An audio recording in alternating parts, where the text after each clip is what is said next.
Hey guys, today I want to talk to you about giving to the church. Now, a lot of people say all the church wants is your money. And here's a thought for you: McDonald's, KFC, Harvey Norman, they don't want your money.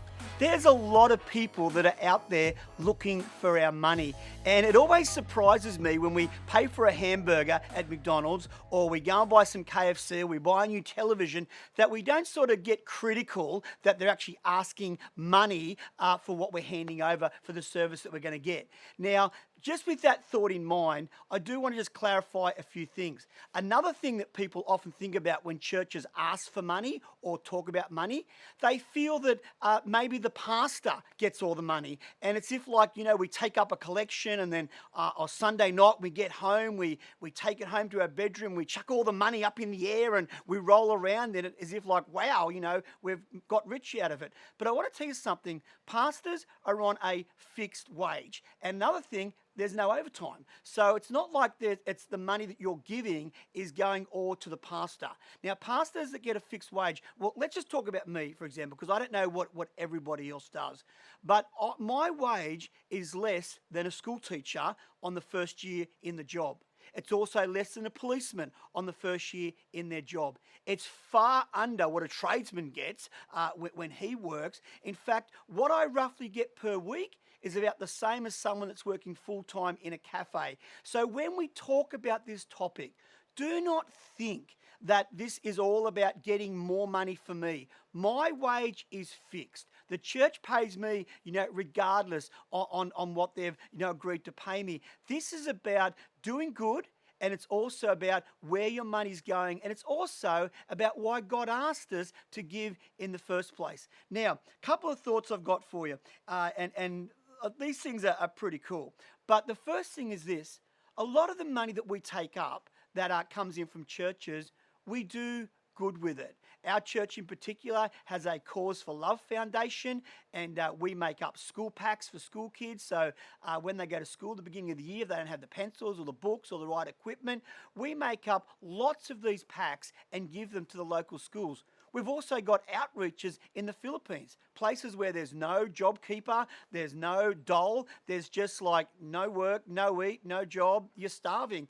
And we're actually currently paying for 40 families that live under a bridge in cardboard boxes. We're providing rice for them every single month. And there's a lot of projects that we do that help people that aren't as fortunate as us. And when you're a part of that, it's a good thing to be a part of. Now, obviously what I'm trying to do today is break down a little bit about why churches ask for money and what they do with it.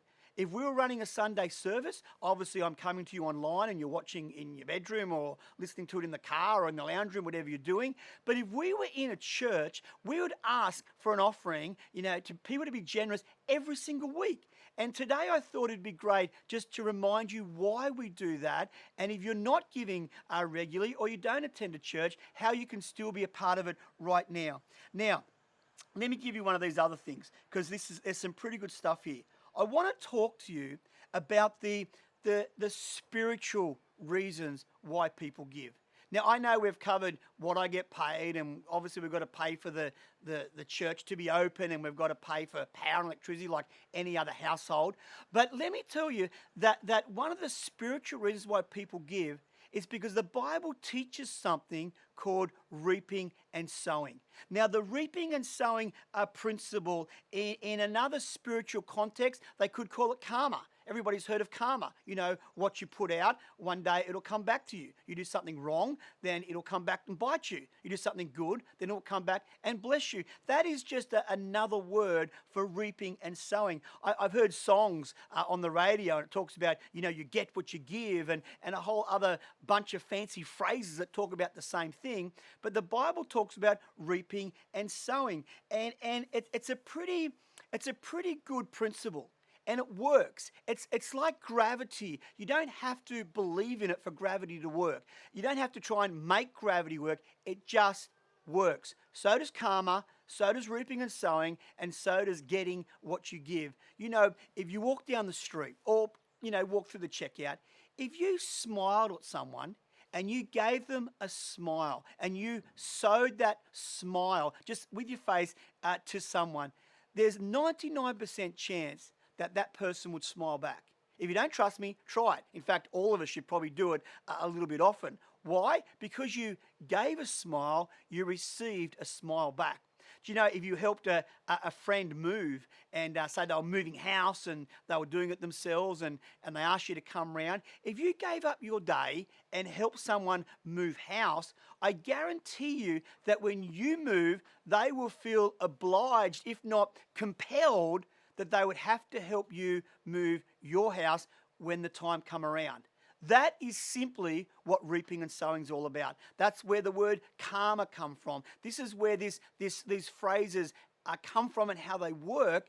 But I want to help you understand it, that these things come from God and they come from the Bible. And the spiritual principle works regardless. So when you give to a church, and when you give to God or to his church, let me encourage you.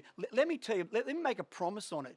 You will reap back far more than whatever you put into it. Now, there's a Bible verse I want to read out to you, and it comes from Luke 6, verse 38. And it says this. It says, give, and it will be given back to you. That's what we've been talking about.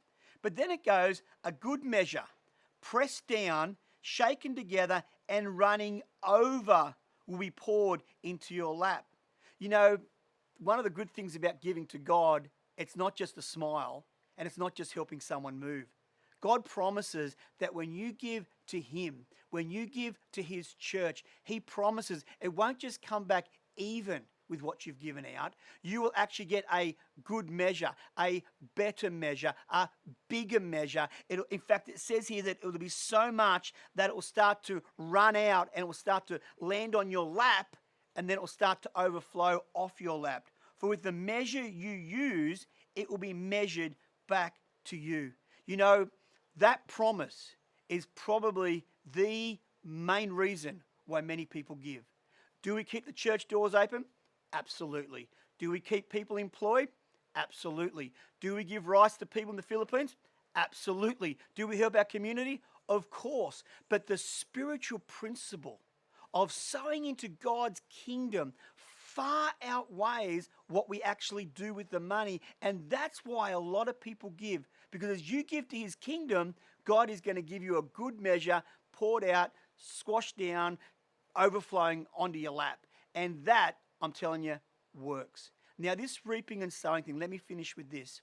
We understand in the natural, if you sowed seeds into the ground, those seeds will eventually grow up, and depending on what seeds they are, that may grow wheat, or it might be an apple seeds, and it will grow apple trees, and then you'll get a whole bunch of apples just from the one seed.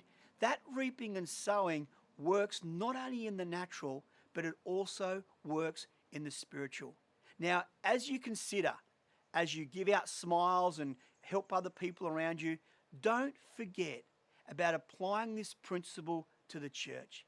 If you've been giving to the church, our church, your church, wherever you give, let me encourage you, keep doing it.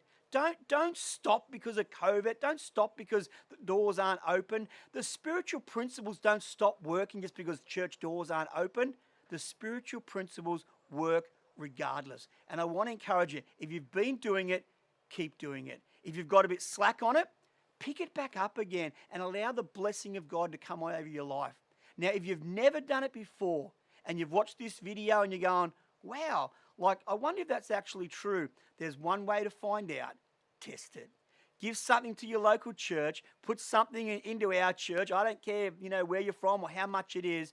But when you start doing that principle, you will realize that this reaping and sowing thing actually works. And not only is the money going to a good place and helping people, but it will open up that spiritual principle over your life, your marriage, your family, and everything that you do.